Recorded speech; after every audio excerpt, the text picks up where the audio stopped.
Hello, good evening Tribuners. Welcome back with me Mutiara in Indonesian News of Tribun Lampung. We will present you an updating and interesting information from every place in Indonesia. And here the complete news.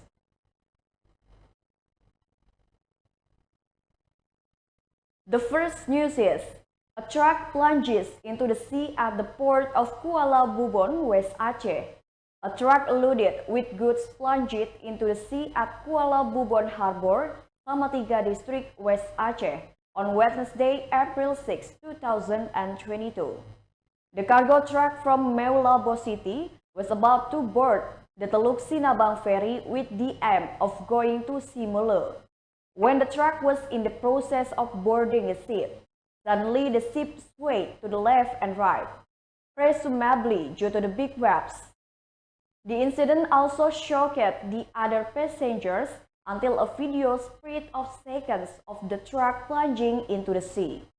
Seen in the video, hundreds of boxes containing instant noodles scattered in the sea. It is suspected that the truck was loaded with food items.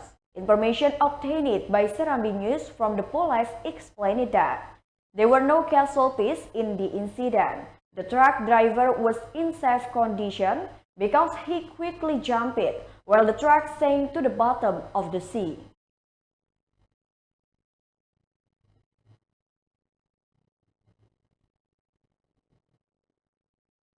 The next news is, a sixth grader of elementary school dies by drowning in a project duck pond.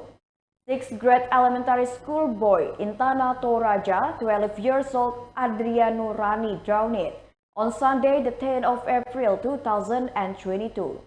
The victim drowned in a tank excavation project for the LPG Miniga bulk filling and transporting station construction project, precisely in Tangti village, Mengkende district, Tanah Toraja.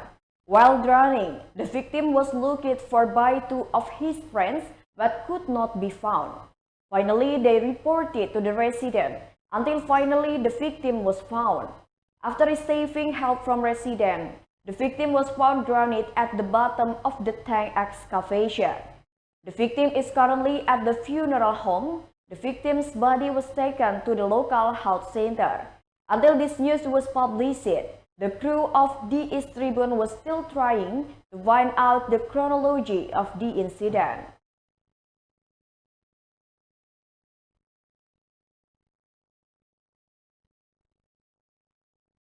The next news is, an elementary school student becomes an alleged perpetrator of persecution.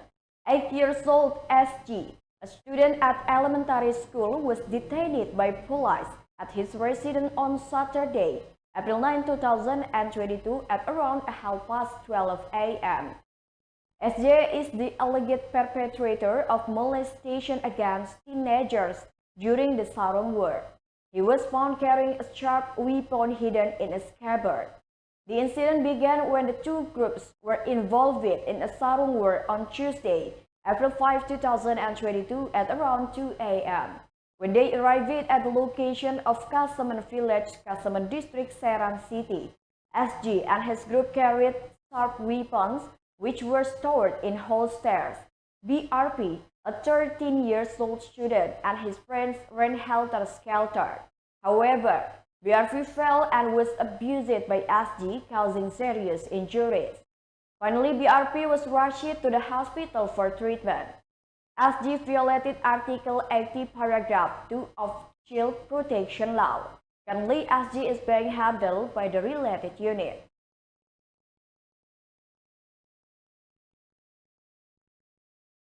The next news comes from Bangka. Man found dead after drowning while looking for stream in river. Had been declared missing. Ali, who is 62 years old, resident of Pangkalan Baru Village, Central Bangka District, was found dead in the river flow in Pangkal Beras Village, Kelapa District, West Bangka Regency, on Saturday, April 9, 2022.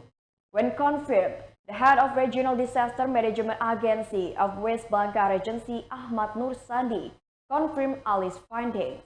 Ali was found in a floating condition. Regarding the cause of Ali's death, Sandy could not reveal in detail because there were no witnesses at the time of the incident. When found, there were no wounds or bite marks on the victim's body. No witnesses showed it. Previously, it was reported that Ali had been missing since Friday, April 8, 2022, when he and two colleagues used their respective boats to look for shrimp. After receiving information that the victim had not returned home, a search was finally carried out, but only found the victim's boat.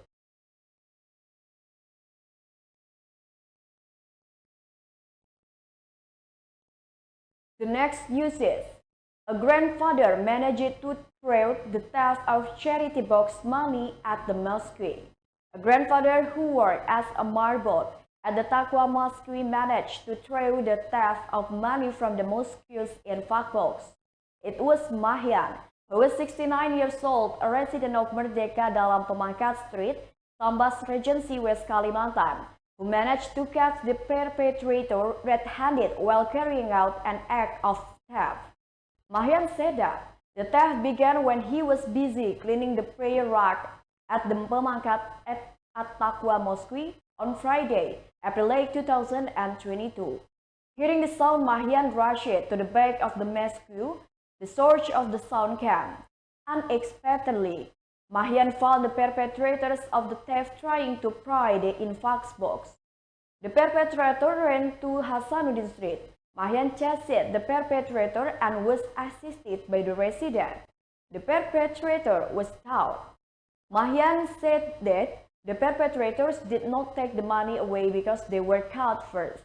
Mahyan said that the infak box was initially in the usual place, namely in front of the door, but without him seeing, the perpetrator had taken him to the backside of the mosque. When there was a loud sound, Mahyan saw that the infak contact behind was no longer in position. He rushed back. After being arrested, the perpetrator was immediately taken to the Pemangkat sector police. The perpetrator admitted that he wanted to steal. When he was arrested, the motive behind the theft was because he needed money. Mahyan said, "This is the second time an infak box has been stolen at the Taqwa Mosque."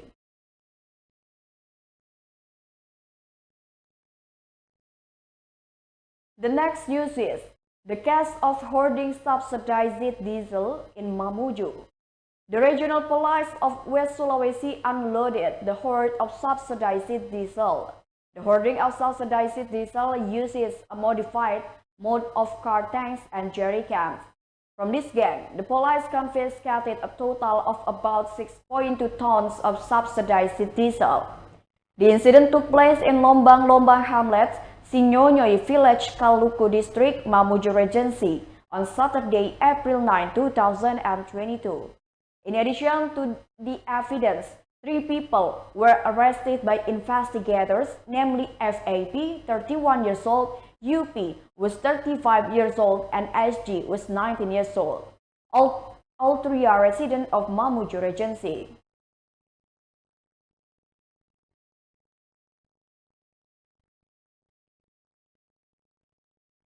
The last news is, health workers in the city of Kupang go to the mayor office. Health workers from health centers in Kupang City came to the Kupang mayor office. Their presence was to question the Employee Income Supplementary Fund. Paulina Amfoni, a health worker from the Opoy Health Center, conveyed this after a meeting with the mayor of Kupang, Dr. Jeffrey Ribu Kore, on Friday, the 8th of April 2022. According to Paulina, their presence at the Kupang Mayor's office was to question the additional funds for employee income for health workers, in which all health workers receive the same allocation of additional employee income. It was explained, in addition to reduced employee income supplementary funds, the payment was not in accordance with performance. Furthermore, it is said, even the existing additional employee income is different from civil servants in other countries. According to Paulina Amfoni, additional employee income for health workers is different from other state civil servants who are paid 1 million rupiah, 2 million rupiah or more based on class of office. Asked about the meeting with the mayor of Kupang, she said that the meeting discussed the additional employee income and a team had been formed to check or review the major regulation. Asked about the budget, he said they didn't know about the budget. It is to be noted that the payment of additional employee income for state civil servants within the scope of the Kupang city government is regulated in Perwali number 8 PAM year 2022. In the major regulation, the amount of additional employee income for health workers is 600,000 rupiah.